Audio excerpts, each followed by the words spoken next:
நாட்டையே உலுக்கிய கொல்கத்தா பயிற்சி மருத்துவர் பாலியல் வன்கொடுமை வழக்கில் கொல்கத்தா நீதிமன்றம் இன்று தீர்ப்பு வழங்க உள்ளது. இந்த விவகாரத்தில் இதுவரை நடந்தது என்ன என்பதை இப்போது பார்க்கலாம்.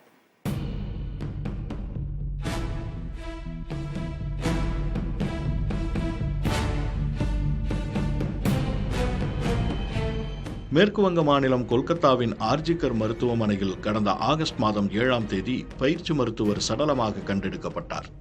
அவர் கொடூரமான முறையில் பாலியல் வன்கொடுமை செய்யப்பட்டு கொல்லப்பட்டது தெரியவந்தது. இது நாடு முழுவதும் பெரும் அதிர்வலைகளை ஏற்படுத்தியது. இந்த விவகாரத்தில் மேற்கு வங்க அரசு உண்மையை மறைப்பதாகவும் குற்றவாளியை காப்பாற்ற முயன்றதாகவும் குற்றச்சாட்டுகளும் விமர்சனங்களும் எழுந்தன. இதற்கு மத்தியில் இவ்வழக்கு தொடர்பாக காவல்துறையில் தன்னார்வலராக பணியாற்றிய சஞ்சய் ராய் கைது செய்யப்பட்டார்.